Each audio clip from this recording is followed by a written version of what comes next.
your values so low. Oh, and freedom said all we need is love, love, love, love, and freedom said all we need is love, love, love, love, love, love, love, love, love, love, love, love, love, love, love, love, love, and freedom. All we need is love, love, love, and freedom. They say love, love, love, and freedom. All we need is love, love, love, love, love, love, love. All we need is freedom, freedom, freedom, freedom, freedom. All we need is love, love, love, love, love, love.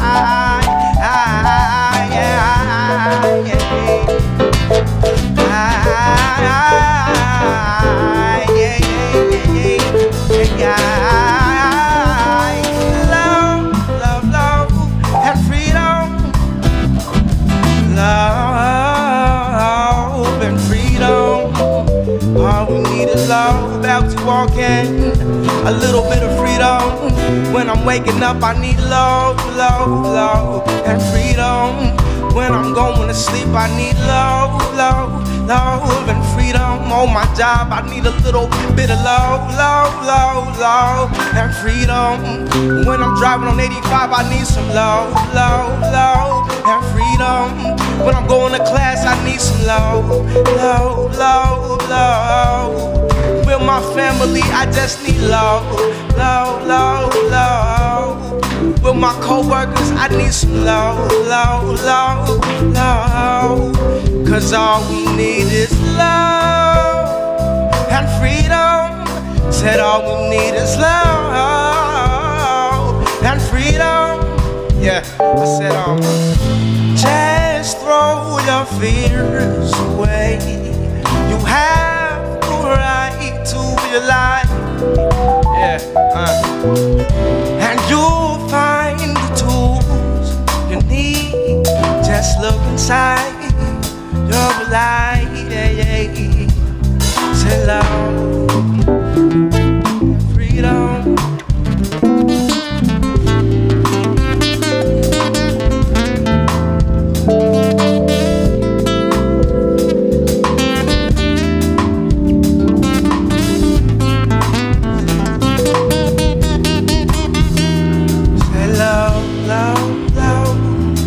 Freedom, said all we need is love, love, and a little bit of freedom.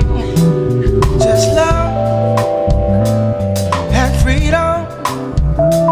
Just love and freedom. All we need is love.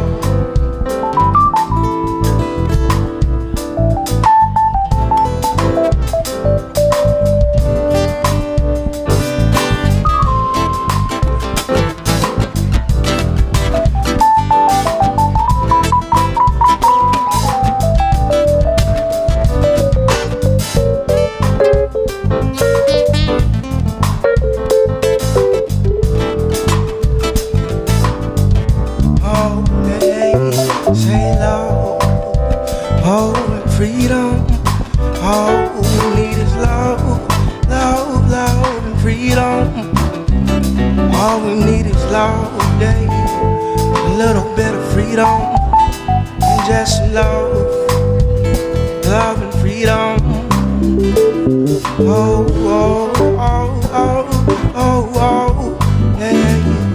Limitations are self-imposed. Limitations are self-imposed. Just a little bit of love. Just love yourself today. Hey, hey, hey. I say I love myself. Oh, oh. I said I love myself. I said I love myself. Oh, love, love, hey, and freedom. Oh, just love and freedom. All we need is love and freedom. All we need is love and freedom. They all need is love, love, love.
together for Thurston Lopes. Yes. You're making us feel just right.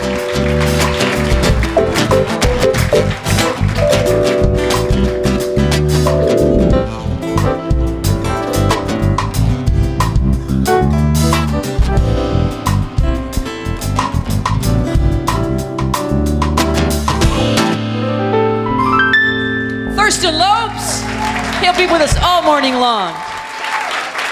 Special music today, sponsored by Kinetic Ascent. Please welcome Ty Andrews, and let's stand and sing our wonderful song that has been written just for us. It's called Grateful. The lyrics are available for you, and we invite you to join us.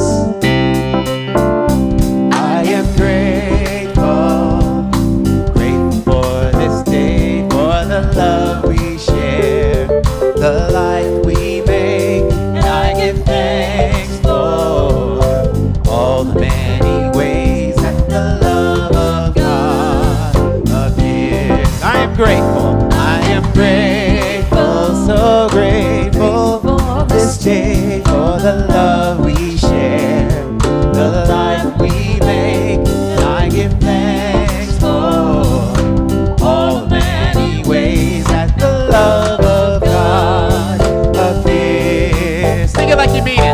Grateful, so grateful, grateful for this day, for the love we share, the life we make, and I give thanks for all the many ways that the love of God appears. I am grateful, grateful for this day, for the love we share, the life we make, and I give thanks for all the many ways that the love of God appears. Yes, the love of God is here. Good morning, everybody. You may be seated. Or perhaps I should say, top of the morning to ya. And that's about as Irish as I get. So, welcome. Big week. Beware the Ides of March for all of you Shakespeareans, which means just beware because some fabulous stuff's going to go down today. And it's St. Patrick's Day. It's spring. Spring is coming out. Spring meaning regeneration and the responsibility that you and I have to be a part of that, to recognize that and to allow that. And so many wonderful things happening on our forefront here at Spiritual Living Center of Atlanta. And Mr. Leprechaun, Mr. Springtime, Mr. what else? Stop Mr. right there. Stop is going to tell you about all those things coming up. Good morning, everyone. You know, let's do the math on this. Because January, I was that chubby little New Year's baby. I never said chubby. Well, I'm just reading into it. Now, February, I was Cupid, also chubby. And now I'm a leprechaun who's also chubby and mischievous. What are you trying to say to me? But adorable. Well, all right. That was a good save. Good save. Good morning, everyone. Welcome to the Spiritual Living Center of Atlanta. We are a center that recognizes everyone on their spiritual path. We hope to be a place of great inspiration, thus allowing you to tap into your inherent greatness and to live the life you love. So we do that in so many ways, all of which are in your program. Speaking of your program, this is the official program. Weeks you've been dealing with the prototype. This is the right one. Let's just review. This was the old one, and the crappy colors of purple that were wrong. And this is the brand new one with the official regular colors of SLCA, with a pop of orange in the back. So thank you, Ty, for that, to get it straight. But anyways, these are the official programs now. Again, we recycle these each week. So again, the insert that you have for the month, take that with you. We replace that each week and update it all the time. But the actual colored program, if you could leave that here, because again, we recycle them and reuse them all the time. So enjoy these. I love them. I'm so happy that they're back. Okay. So moving on. We've got some great things happening. It is the middle of March, believe it or not. I can't believe that that's happening, but we're almost into April, and we've got some brand new classes with Spiritual Living Institute. One of those, the beautiful instructor, Lori Palco, is going to talk about it right now. Lori Palco.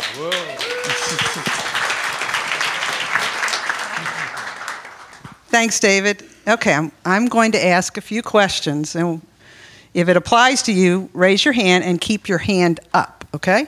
How many of you in here are small business owners or self-employed in some way? Wow. Okay.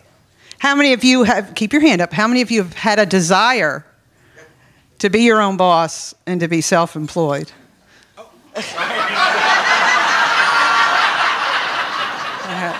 All right, keep it up. How many of you know a family member or a dear friend or relative that fits the first two questions? Okay? All right. I don't have everyone yet. How many of you want to support SLI, SLCA, its mission and education? All right. Great. I have the perfect class for you, your family members, your friends. It's called Unleashing Your Prosperity, Love, Money, Purpose. Last week, I think you saw the beautiful vase up here with the sand, and we talked about the Leadership Summit where we went through an intentional process of aligning our beliefs, our intentions, and our actions to create a plan online with our mission. That's the same thing we're going to do in the online class, but we're not going to pour sand, okay, on the online class. But we're going to talk about who we are, what we believe, what are our values, what our intention statements are, how do we take some inspired action in alignment with those two things. At the end, if you choose to engage in the course and the material, you can walk away not with a beautiful sand vase, but you can walk with a one-page document that reflects who you are, what you believe, your values, your inspired actions, and how you're going to measure your progress, okay? So the first inspired action step today is to see Tracy after service and sign up for class. Thank you. Thank you, Lori. And can I just interject? For those of you who didn't come to our town hall meeting, that's where we kind of outpicture and tell you the specifics of education and all the good stuff that we have that is in alignment with our mission. And the education department and the online stuff, we determined that if every single person who calls SLCA home, just every single person took one class during the entire calendar year, just one, and then got one other person to take a class, that we would meet our entire projected online budget that would catapult us to the whole next level of what it is that we're trying to do. So I just wanted to offer that to you and remind you that we've got some amazing, amazing stuff coming up. And Cynthia James, Reverend Cynthia James from Mile High is also on the April docket. So between Lori and Cynthia, there's some wonderful opportunities for you to be able to take advantage of that. So I'm done. Okay. Great. Again, see Tracy, she's got all the information out there. There are some great classes on spirituallivinginstitute.org, so you definitely want to check it out. She's got flyers out there as well. Also, we've got live classes. We started last week with 2 classes of Reverend David's on Monday and Thursday. Monday was a Troward class. Thursday was Building a Healing Consciousness, and both well attended, but you may still join those if you are interested and still be able to get certification. So please make your way out there, register today if you like, or come and see us Monday or Thursday, 11 to 1, 7 to 9 for both of those classes. And we're also taking reservations and registration for Lane's Abundance class, which will be starting on April the 1st. So please get the flyers and make your way out there. Again, I announced last week, if you weren't here, you might have missed it.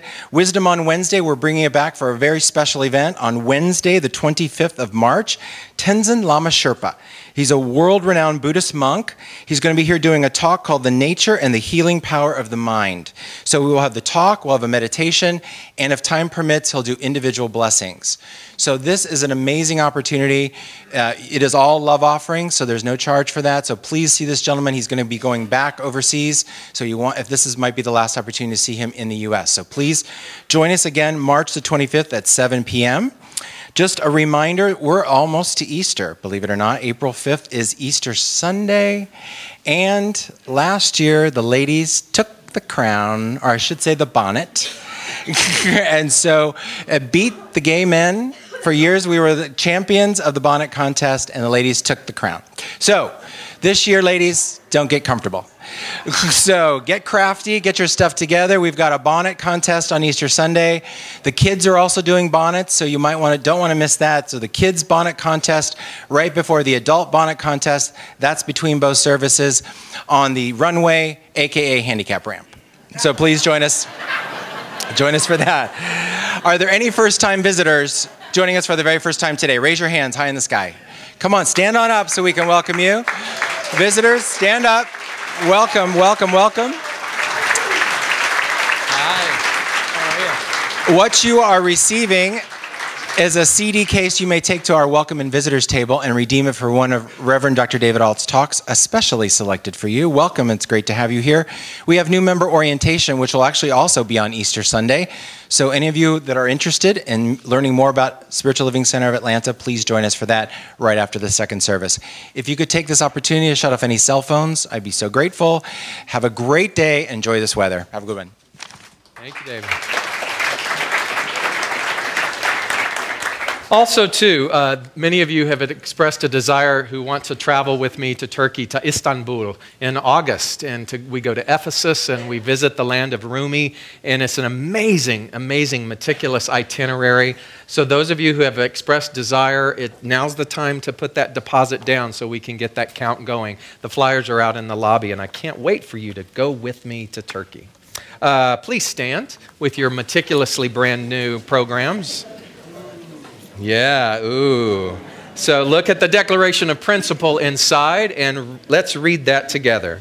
I believe in one God, one absolute power and first cause to all things. I believe that this power is perfect love, and it creates out of a desire to express love.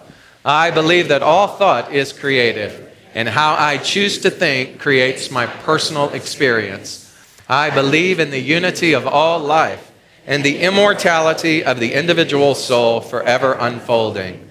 I believe in the eternal goodness, the eternal loving kindness, and the eternal givingness of God to all. Our song for the month is in the inside handout. Let love reign.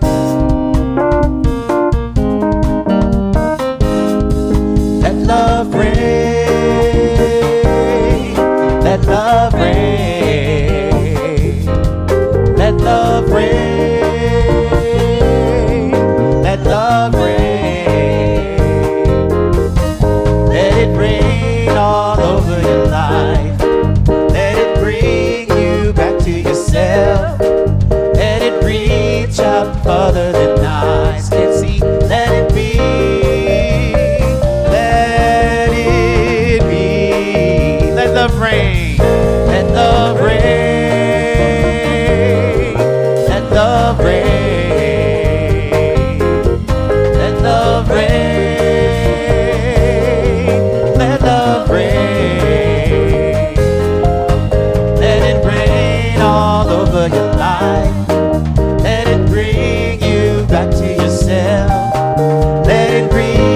Other than eyes can see, let it be, let it be. Please welcome those around you and say good morning, and welcome to Spiritual Living Center of Atlanta.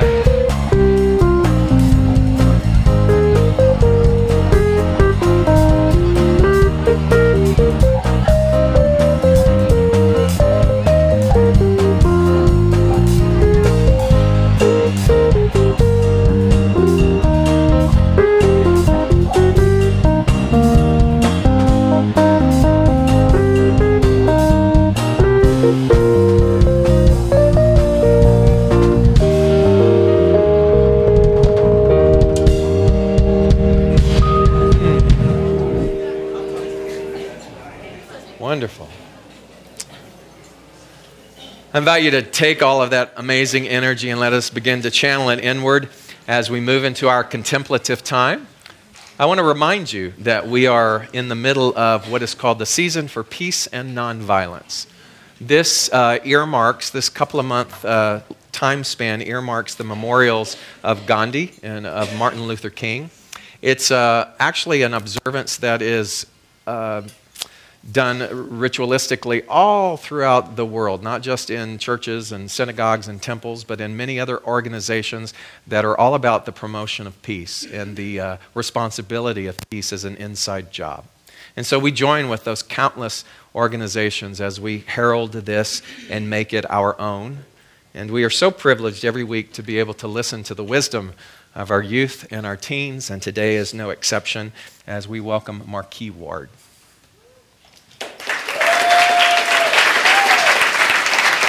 Thanks. Sorry, I just love doing that. So I'm here to talk about what peace means to me. And personally, I feel that peace is effortless because it doesn't take that much to just, be calm and collected and to deal with the daily processes of life.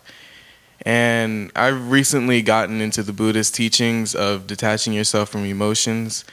And for a while, I really had trouble understanding what that meant. I used to think that it was, just not think about it at all, to, be emotionless. And after a while of actually, just studying it, it's not so much of cutting yourself off, but more of not letting it consume you. To be present in the moment, but to acknowledge your feelings at the same time. And, I mostly try to practice that with anger and, sadness, because I don't want that to consume my life. And I feel that it's a very good life lesson, especially for my generation, because, we don't know what's going on.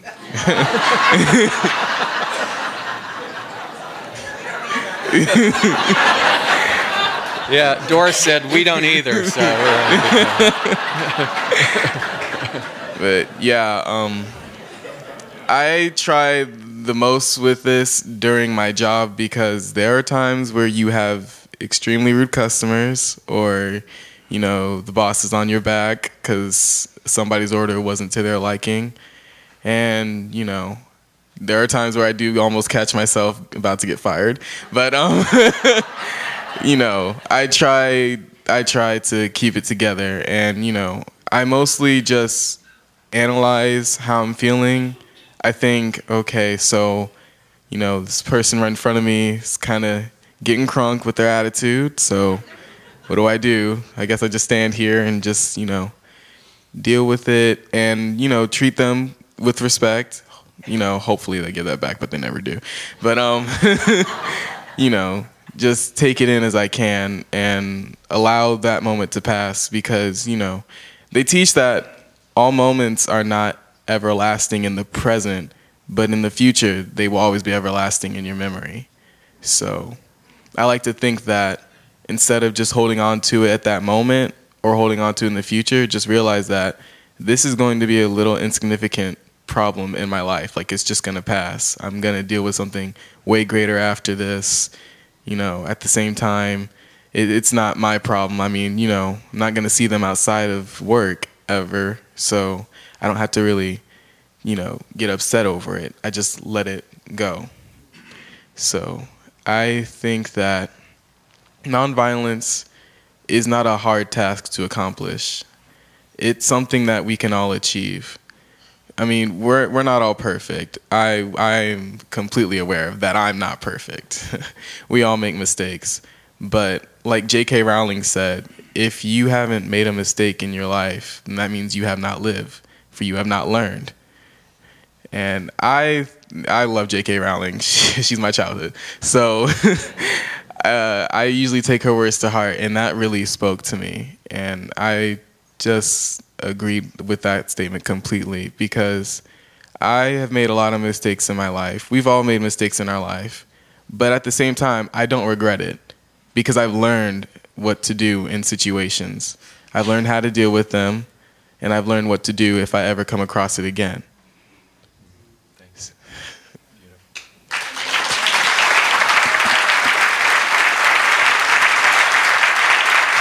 Take it in.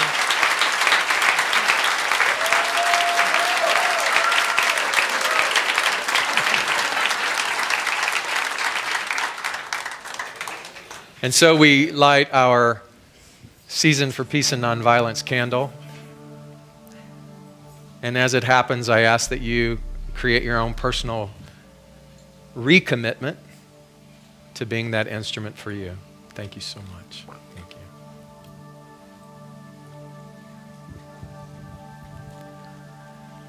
And now in this space, I invite you to clear your laps, to uncross your legs and arms. Create an intentional body posture as if receiving a gift. And we get to experience that lovely gift in consciousness today with our affirmative prayer by our practitioner, Nola Jones-Perry. Good morning. Good morning. Good morning. I'm here this morning to share with you that wonderful sense of peace and love and an energy that is all of God right here and right now. As you relax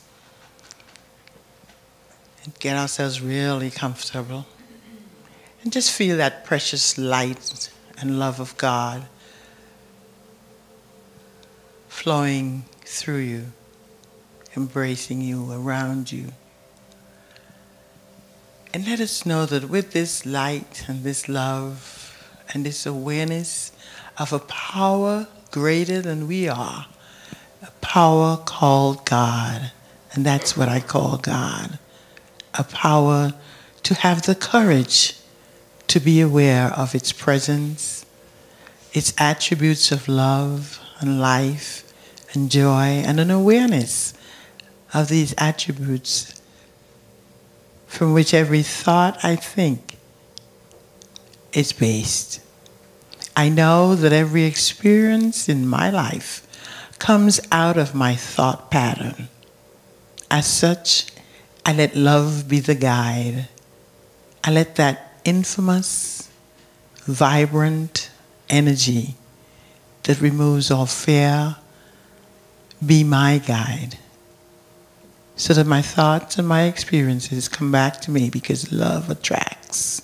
And with that attracting quality, I know, and I know that there is only good and more good in my life.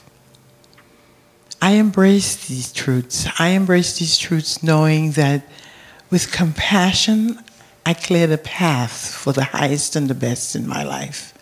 I love these truths because I know in my own beauty and in my own joy that I bring to the world a sense of confidence that what I do, wherever I am God expressing.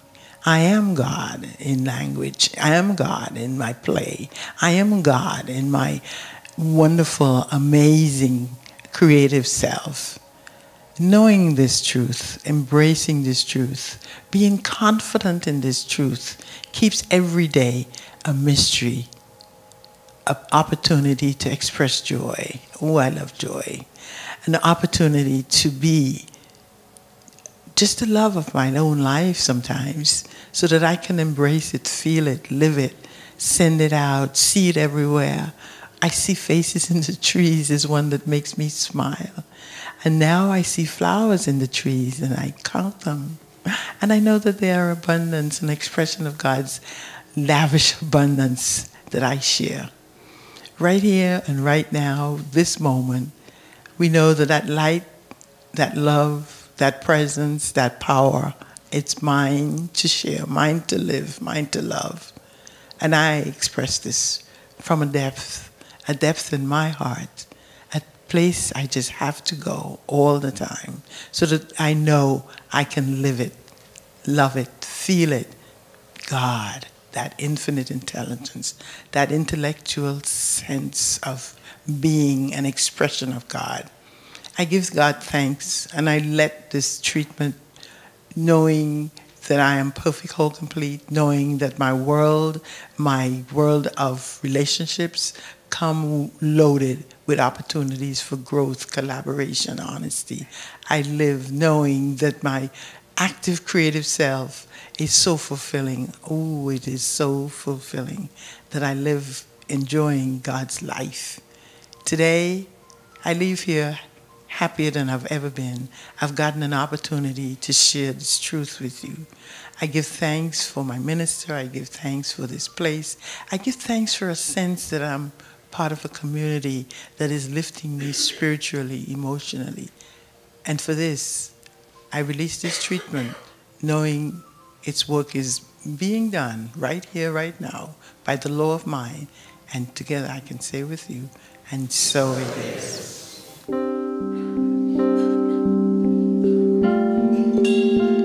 Thank you, Nola. Join as we sing together with every prayer. With every prayer, I breathe the heart of God. I breathe the love of God through me. With every prayer, I breathe the heart of God. I breathe the love of God through me. As I open and allow, I know right here and now, I create a world where wonders never cease. With every prayer, I breathe the heart of God. I breathe the love of God through me.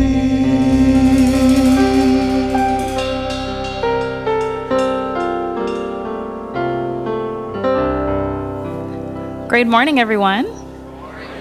I'm Dana Robinson, one of the members of the young adult group Kinetic Ascent, and we are continuing our season of peace and nonviolence, and we have been given this blessed opportunity to continue to bring in artists to perform during this season. Today's artist is Thurston Lopes, and I'll tell you a little bit about Thurston.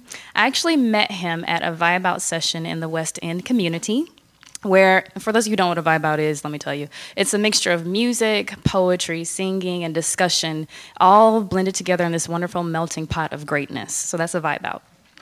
Yes. Thurston is an intelligent, funny, and big-hearted person whose mission is to inspire all through musical expression. So I hope you feel inspired today. Please welcome Thurston Lopes.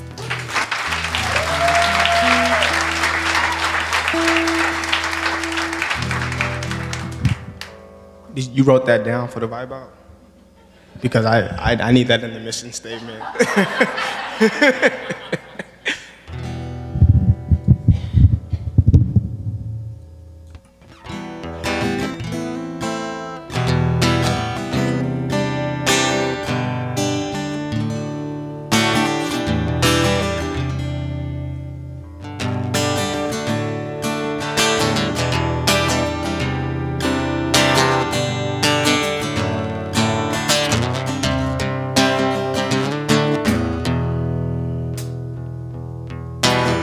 What's the use of living when you live through someone else? There's no need of crying when you don't do what you felt. Your mind is a map and your heart is the guide. Trust your intuition, believe you'll be just fine. Life is a battle, but you haven't lost the war. The only thing that matters is staying true to who you are. And take the road less traveled, and use your heart as a candle. And take the road less traveled. You're never gonna shine until you glow. This is for the dreamers, the miracle believers, chasing aspirations. Don't you stop until you get there. You can't live your life under 10 people's rule. Become the exception, the outcome's up to you. Life is a battle, but you haven't lost the war. The only thing that matters is staying true to who you are. And take the road less traveled, and use your heart as a cane.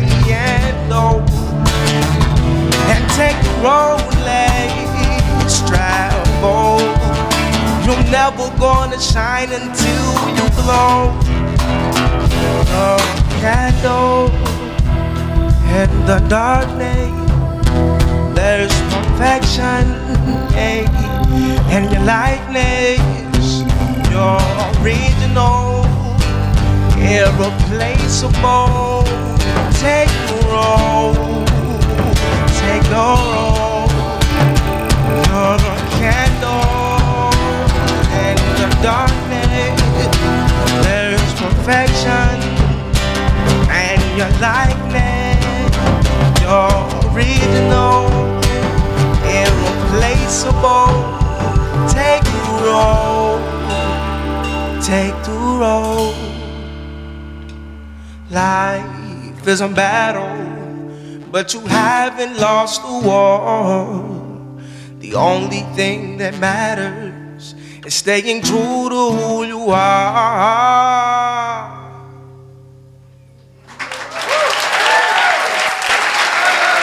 The beautiful, majestic Thurston Lopes.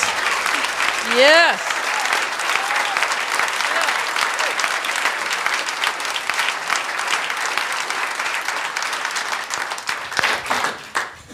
Fantastic. Thank you so much, Thurston. Thank you. I wanted to tell Marquis before he left to go to the teens that we see him and we honor him as well. I wanted to take these two ideas that came to me and find a way to blend them, to mash them together in order to honor the theme that I picked today, which is called What is Our Job?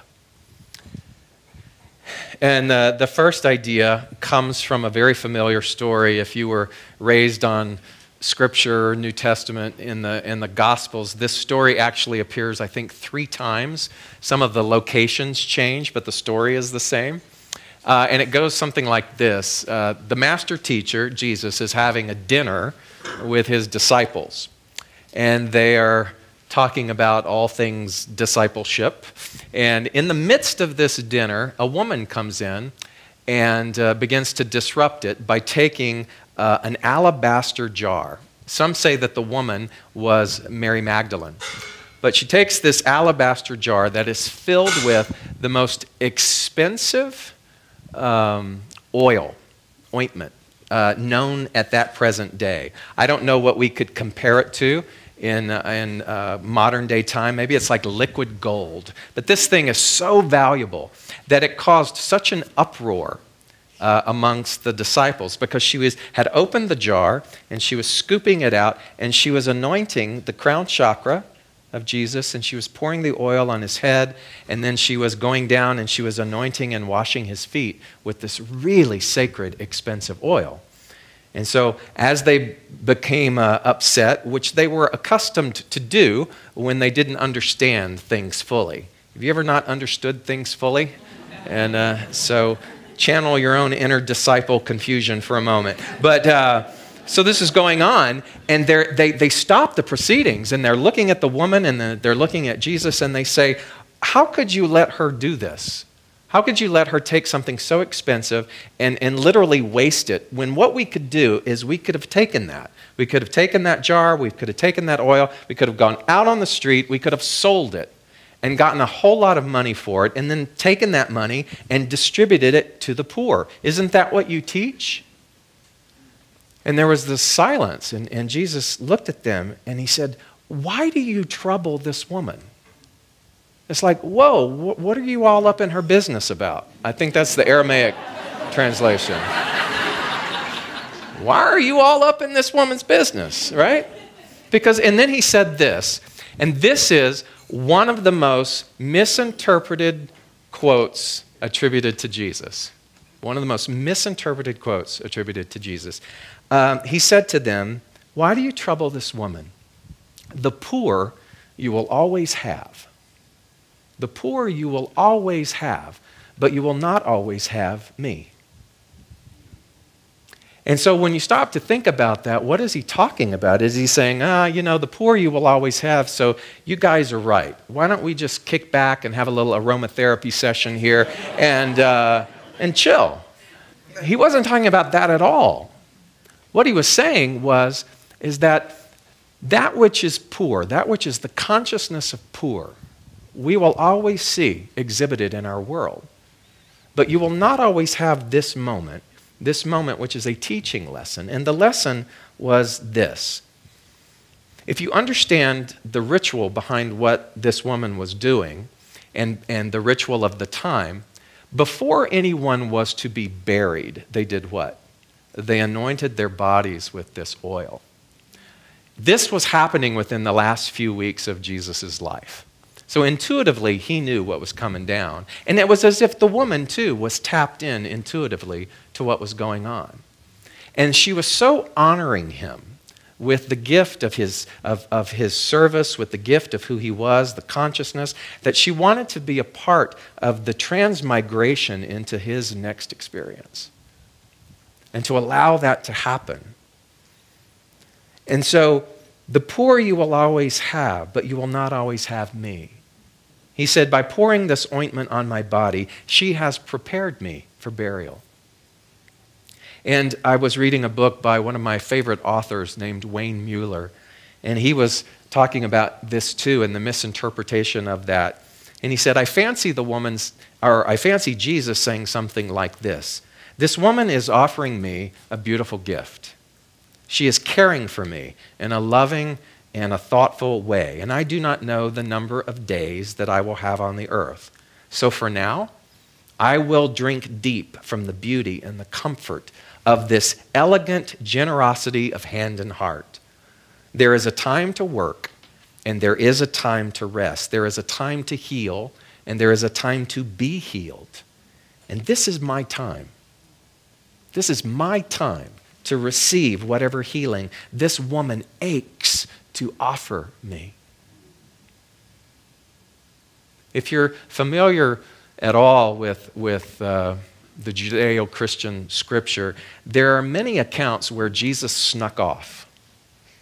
Snuck off, got away from the crowds, got away from the whiny disciples, and went into his own meditative state. Why? Because he realized and understood that in order for him to do the work that he was called to do, there had to be personal responsibility with regards to his own restorative nature. That he had to be able to go in and to plug in and to tune into the everlasting consciousness by which he exemplified so beautifully.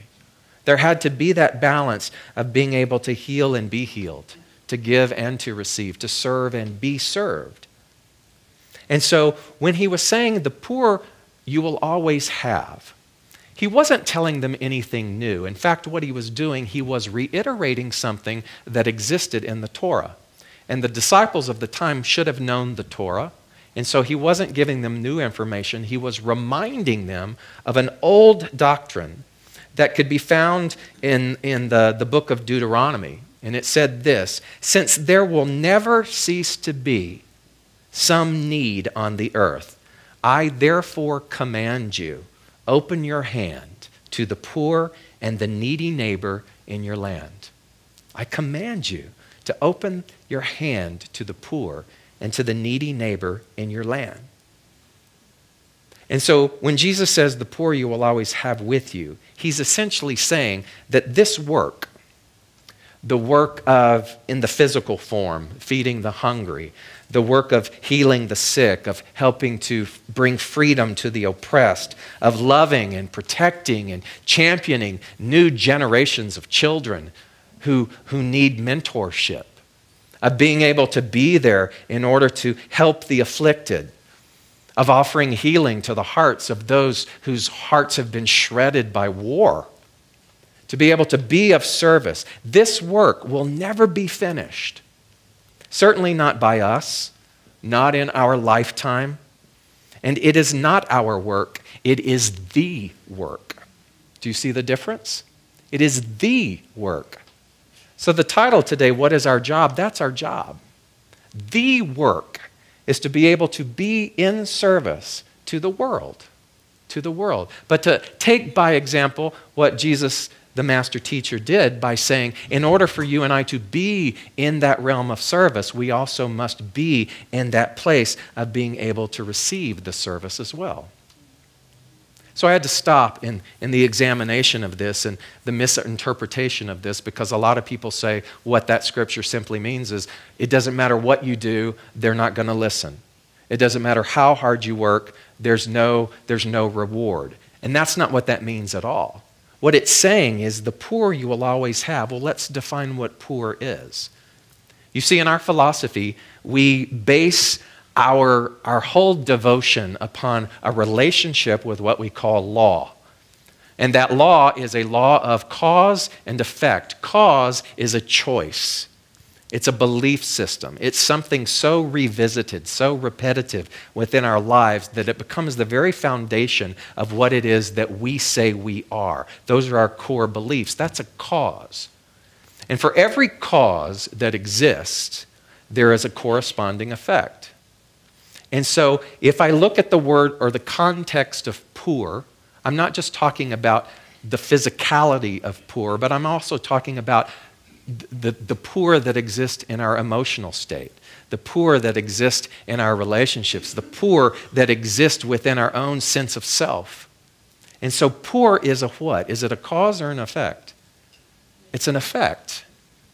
It's an effect. It's an outpicturing of our use of law by choosing to think of ourselves as separate, as limited, as not enough. And so when Jesus says the poor you will always have, then what is he saying? The unconsciousness of humankind you will always have. There will always be a sense of unconsciousness. There will always be those who abide in the energy of disconnect. There will always be individuals who forget who they are. There will always be those who are shrouded in a sense of domestication that tells them that they're not good enough. That will always exist in this experience that we call human life. The poor you will always have. However, the job is, as the Torah said, for us to see that and to know, I command you to open your hand and your heart to the poor. I command you to open your hand and your heart to the unconsciousness in order to be the deliverer of consciousness, to live by example. That piece in the Torah goes on to say, however, there need be no poor people among you. So what? The poor you will always have. However, there need be no poor people among you. The poor you will always have. However, there need be no poor people among you. The unconsciousness you will always have. However, you are at choice and you need not live a life of unconsciousness. And so, how do you reconcile the two? There need not be poor people among you, for in the land of the Lord your God, and every time you see the word Lord in Aramaic, you understand that that translates into law, the law that we were just talking about. So in the land of law is given you the possession of your inheritance, which is there to richly bless you. If only you fully obey the Lord or the law your God and are careful to follow those commandments. The commandments being, it is done unto you as you believe. The poor you will always have. However, you need not have the poor experience. And so then we begin to see what is our job? What is our responsibility then in this particular dynamic? And I came up with two terms that I found in articles that were describing the contemporary church or the contemporary congregation or the contemporary religious movement. And they categorized it into these two components. One was called attractional.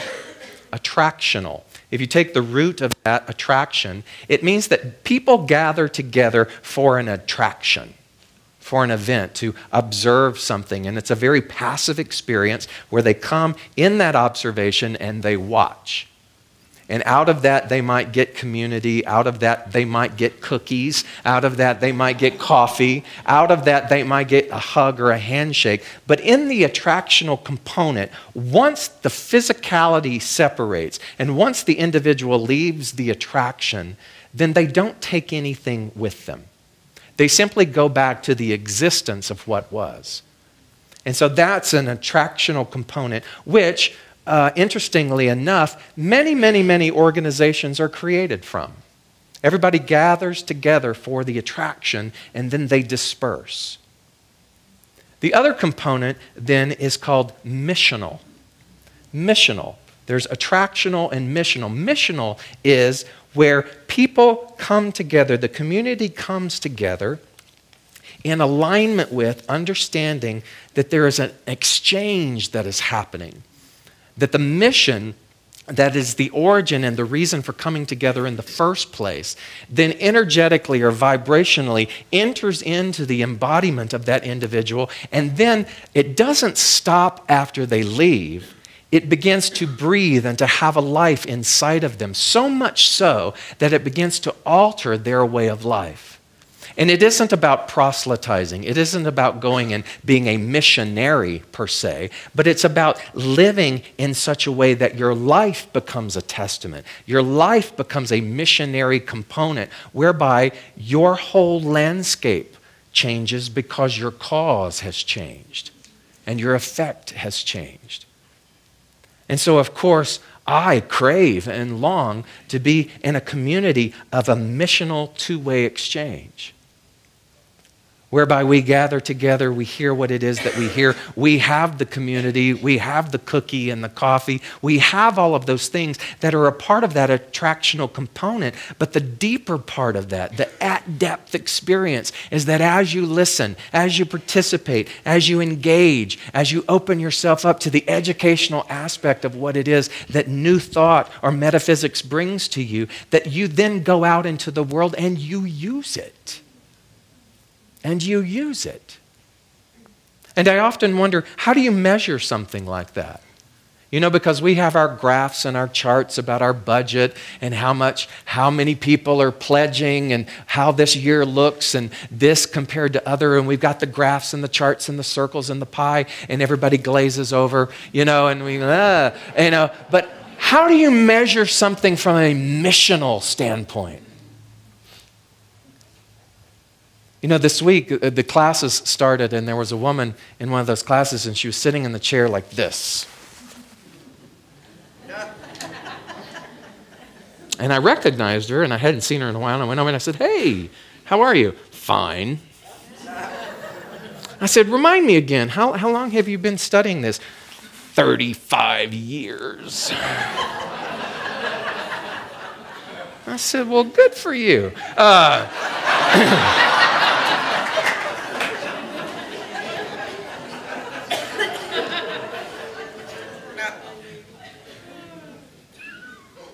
Because you see, if I'm going to measure the missional component, this is what it looks like.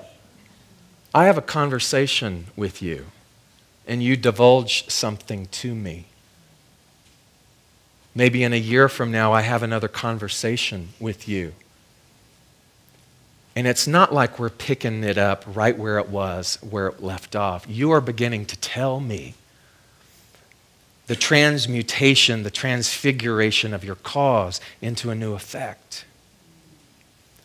You and I begin to be the living testament in the body of what it means to be and to use the creative aspect of mind. And that's our job. That's our job. And so I went back to the story of Jesus and the woman with the alabaster jar and the ointment. And I was like, oh my God, the woman in the story was operating from a missional energy. Do you get that? What she was doing was she so knew the sacredness of what was before her that her cause or her choice was to revere that. And Jesus, being a kind of a smart guy, got it. And he did not uninterrupt the gift of her mission. And that becomes the fascinating part about our job, is the fact that sometimes we want to translate this idea of being the poor you will always have. And so I've got to go out and I've got to do something about that. I've got to feed the world. I've got to fix the world. Well, the thing is, the paradigm, or the paradox of this rather, is that it's not about fixing the world. It's about creating a different relationship with law, so that when I go out into the world, I become much more effective. And Jesus knew that this woman was on a mission to show reverence. How many times has someone wanted to show you reverence and you're not paying attention and you cut that off? Either because you don't have time, or because it's too vulnerable, or because you don't feel that you're deserving of that. But the truth is our job is to become so aware, so hypersensitive, and so conscious of the fact that law is constantly moving and breathing and having its being through us, that the world is wanting to serve us. And so there was this perfect example by this master teacher of serving and being served, of serving and being served. You know, and sometimes we get very imbalanced. Have you noticed? Sometimes we're in that serve me component. Where's my stuff? Where's my stuff? Where's my stuff? And then we start to act out, and we start to get impatient. And what we're not realizing is that there is this beautiful feminine energy with an alabaster jar that is wanting to anoint our heads and anoint our feet and give us what it is that we have, because it's already there and we're not paying attention. And then there are those of us who want to serve. Oh, I just want to serve. I'm here to serve. I'm here to serve. I'm here to serve. And we're just giving and giving and giving and giving, to the point where we are so out of integrity with ourselves because we have nothing to give, because we're so depleted. But we become so misinformed with the idea that that's the way it's supposed to be. That I'm supposed to live in this energy of sacrifice to where I have nothing and I just, here. And I realize how many times I have been out of integrity in that by agreeing to things when I don't have the energy to do it. But I'm so concerned about what somebody's going to say, because I'm going to say, no, you know what? I can't. I can't do that right now.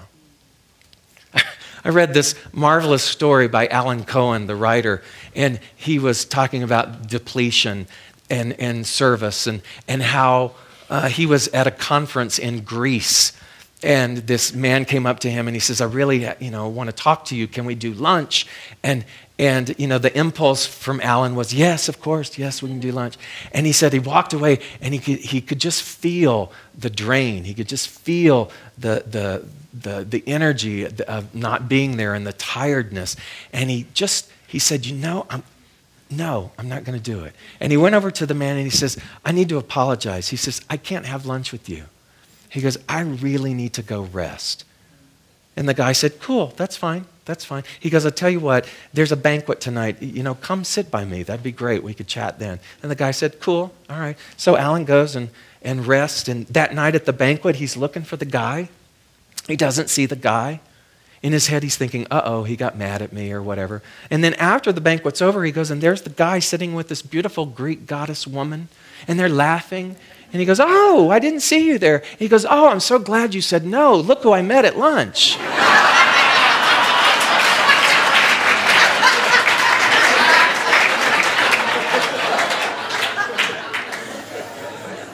There is this beautiful harmony if we'll just participate with it. If we tell the truth, and allow yourself to be served and to serve, but to know the awareness that the poor you will always have. Unconsciousness will always exist. It will even revisit us. I have to remind myself, every single time I'm in Cambodia, I get overwhelmed. Doris can attest to that. We're in the village. I'm going, how did a second school happen? How did this happen? What's going on? Stop. And then there are these village mothers with naked children, and they're just bringing them, and they're just dumping them. And I'm going, I can't keep up. And I'm going, the poor you will always have. And so you do what? You do what is before you. You do what is before you. And at the same time, you have the wherewithal to create the balance inside of yourself so that you can be the most optimum, you can be the most conscious, you can be there.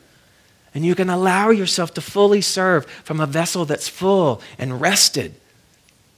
And you can continue to show up and to understand that we are creating, and we have a vision of a world joined together by humankind's highest potential, spiritually, educationally, scientifically, politically, economically, and socially. Will that ever stop? No. Will we ever cross the finish line? No. But we know that while we're walking the race, while we're a part of the energy system of life, that we do what it is that we are called to do, that we understand that it is our job. It is our job to be conscious. It is our job to not contribute to the percentage of the poor, but to be the light and the vessel of remembrance, to awaken and to lift those people out of that particular circumstance, to lead by example. So I thought, I need help this week because I felt flat. And sometimes flat is even worse for me than low or high. When there's flat, I'm going, uh-oh. And I went within and I said, I need help. I need help. I want a teacher. Show me a teacher. So a teacher came across my path and I went to them and I said, I want to be a student. Will you take me on? And they said, yes. And so this week we started to talk and we kind of went through the 20 questions, and all the, tell me your stories, all your historical stories. And, I'm really good about the one with my mom. Got that one down pat, man. And then she did this, and it's filled with color and drama. And what was so funny was they weren't interested in that. They said, tell me about your mother's mother, your grandmother. I said, I don't know. I never knew my grandparents on either side. Both sets of grandparents were dead before I was born. And he said, well, what do you know of her? I said, stories, here and there, that she was kind of mean, nasty, which was really unusual because the rest of her siblings were kind of all carefree and happy-go-lucky. And he goes, yeah, something happened to her. Something happened to her. People aren't just mean for a reason. She has a story there. And I guarantee you her siblings didn't help in her assessment and her processing of what happened to her. And so she created a sense of isolation, and that energy of angst and meanness and anger infiltrated into your mom, who then did that to you. And he goes, the first thing I want to teach you is that you carry all of that ancestrally with you. I told him about Kilimanjaro. I told him about the idea that my goal was to sever my ties with all of that lineage. And he goes, you don't sever anything. He goes, you sever a belief, but you never sever your biological, spiritual attachment to all of that which is your heritage, your DNA. And he said, so all those times that you feel isolated, all those times that your anger is there, that's your grandmother. The woman you never met, but you have inside of you. And on your father's side, all of those grandparents and all those other people that you never met, but the alcoholism that is there, which is masking the pain, the unprocessed pain, all of that is there. And so when you have that unprocessed pain, you're carrying that lineage with you. The pain, the poor, the unconscious, you will always have. And I went, oh my God, that's me. It isn't just subjects out there. It isn't just the occasional person here who wants to come and talk and shed and cry. It is that, but it's also me. It's you. The poor we will always have means that the lineage of everything that I have come from is inside of me. And it's going to want to process, and it's going to want to show up in order to do what? In order to heal that. In order to be revealed and shown and pacified, to understand that there's a better quality and a better way to choose. All of that came before us, all of that which was in alliance with some separation, was just unskilled behavior. It was just unconsciousness. And we carry that with us. And so there is a responsibility. There is a responsibility in consciousness that says you and I don't get to walk away from that and shut the door and say, that has nothing to do with me. It has everything to do with you. And so we stand in our truth, and we stand in our power, and we become the point of light in that heritage that says no more. I am the one who heals this. I am the one who is awake and willing to be the guardian of the light, to be the change agent, if you will. And I will tell you why, because you know too much now. You know too much to hide out. You know too much to pretend that that's not your truth. What is our job? Our job is to understand that the poor we will always have, number one, and secondly, that we are missional beings. I want to see this teaching in you. I want to see it in you. I want to have conversations with you that are about the demonstration and the passing through and the championship of elevating ourselves above earthly conditions so that this has meaning. Otherwise, what's the point in doing any of this? To have cookies?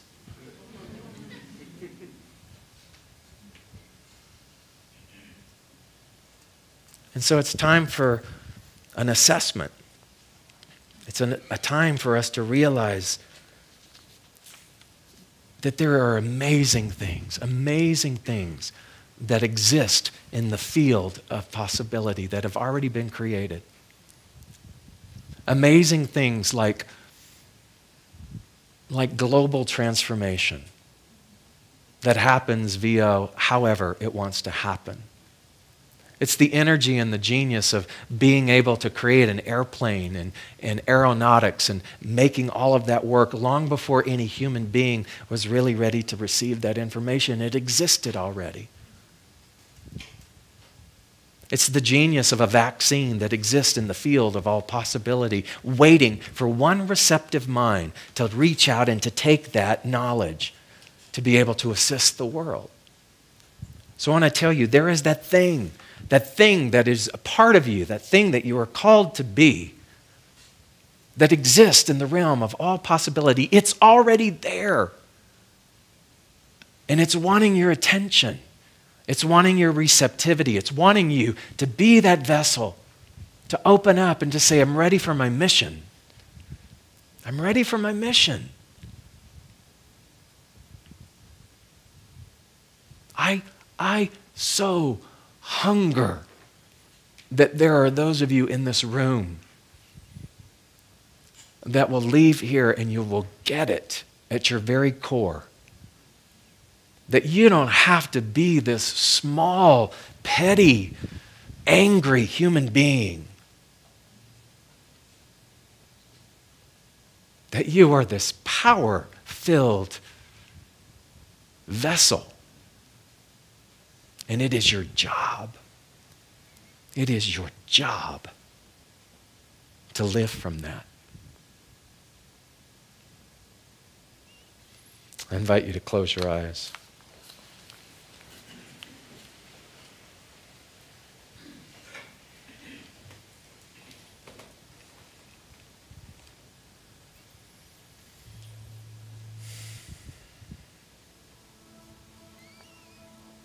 If you would be so bold as to perhaps grab the hand of the person next to you.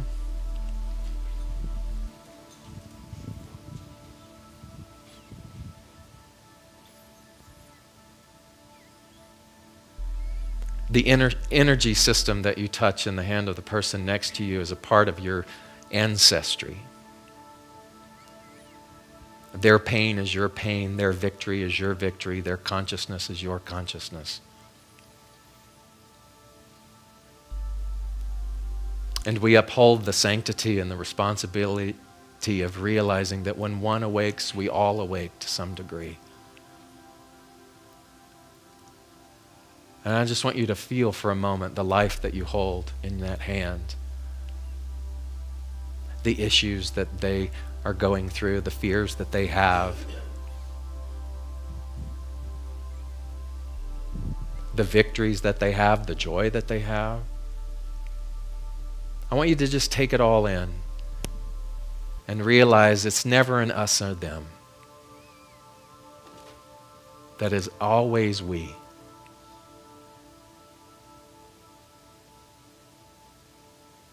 And I just want you to honor that hand either to your right or to your left or both, just by a gentle squeeze to say, I see you, I hear you, I know you.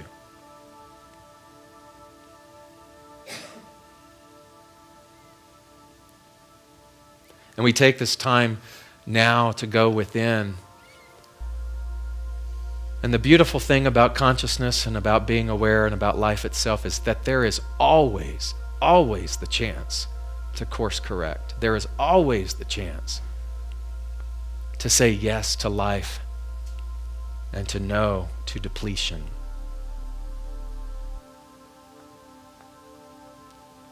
And it is in this time, on this day, on this morning, that we gather here together in this intentionality. And oh, let us never forget the amazing power that comes when two or more are gathered together in agreement. And so here is our agreement, and I speak it in the first person. I know that the power and the presence that is source, that is the divine, that is extreme intelligence, is the cornerstone and the foundation in the walls and in the vibration of this community that we call Spiritual Living Center of Atlanta. It is palpable, and it cannot be denied.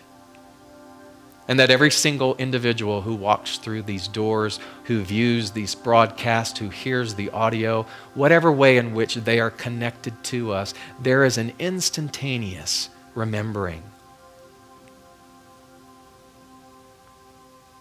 We become a people that live by example. We become a people who take this personally, so much so that the mission then becomes one of living the highest and best, of dissolving the nonsense and allowing ourselves to stand in the wholeness and in the power of who and what we are.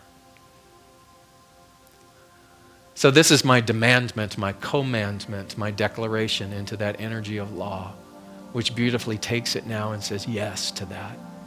It upholds it, it honors it, it reveres it, and it just echoes back to me, it is done. And because I know this to be so, that means that every single person within earshot of this message is a part of that.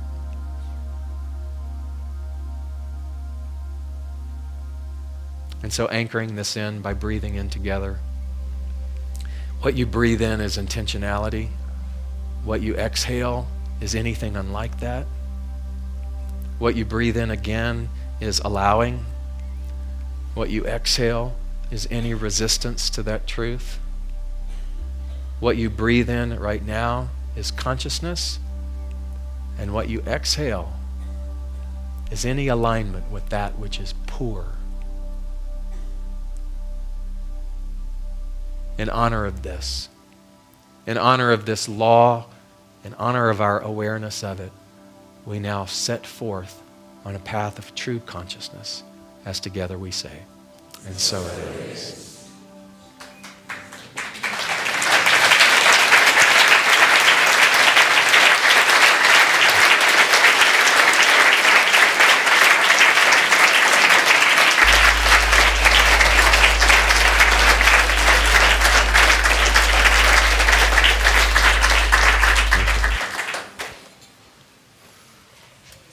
Miss Beverly. I saw Beverly come on in, and I said, girl, I'm going to use you. And she said, no. And I said, yes. And she hadn't been here for a couple of weeks. I said, see what happens when you come back? I catch ya. He's taking on my lines. Okay. Hi, everybody. And he's right. I've been playing hooky. And when I got in here today, he said, I got a job for you. And so I'm telling you today about the things that I'm grateful for. Okay. And really, there's so many, and I'm sure each of you has a long list of things you're grateful for. But the most important thing right now is Spiritual Living Center of Atlanta. And coming back today, it was sort of like when they say, home is where you go, where they have to take you. And here, though, they take you with love. And so that's very special. So I'm grateful for that. And so I'd like you to follow with me our affirmation for grateful giving.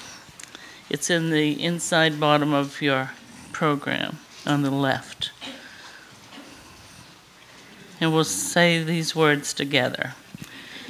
I live in a universe of abundance. As I freely and joyfully give, I join in the divine flow, and all that I share with life returns to me multiplied abundantly, and so it is. Yeah, all right. You did fabulous.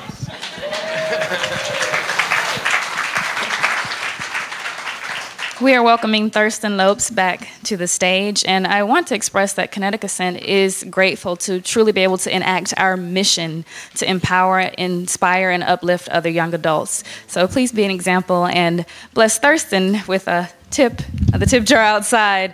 Welcome back to the stage, Thurston Lopes. Thank you.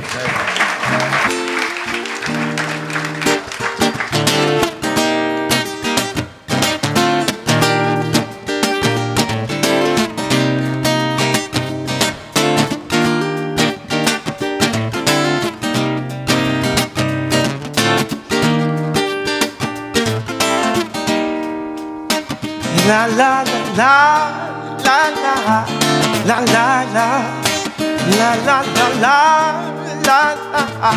la la la. Just searching for beautiful. Just searching for beautiful. Rose and flower, life been broken and torn.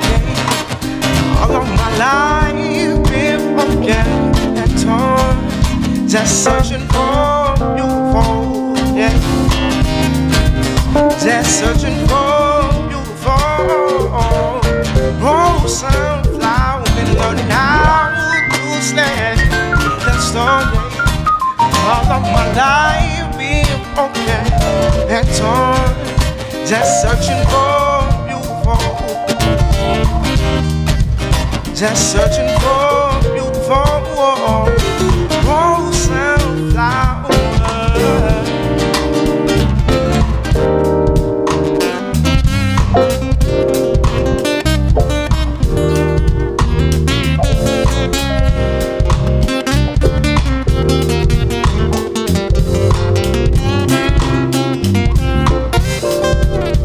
And learning how to stand the storm. All of my life broken and torn. I'm just searching for beautiful. Just searching for beautiful. Rose and flower. Rose and flower. Rose and flower. Rose and flower. Rose and flower. Rose and flower. Rose and flower. Flower, they learn how to stand the stormy. All of my life been broken and torn. I'm just searching for beautiful.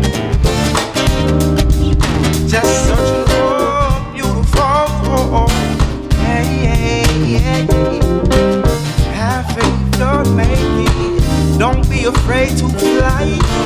Embrace your struggle, ignite what's deep inside. And have faith, or maybe don't be afraid to fly.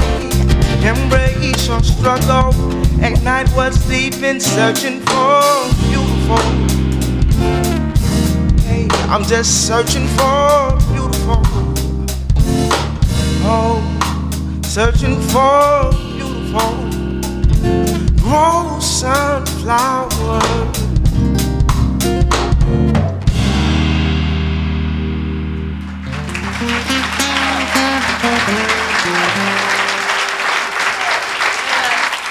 Yeah, Thurston. Thurston Lope. Beautiful.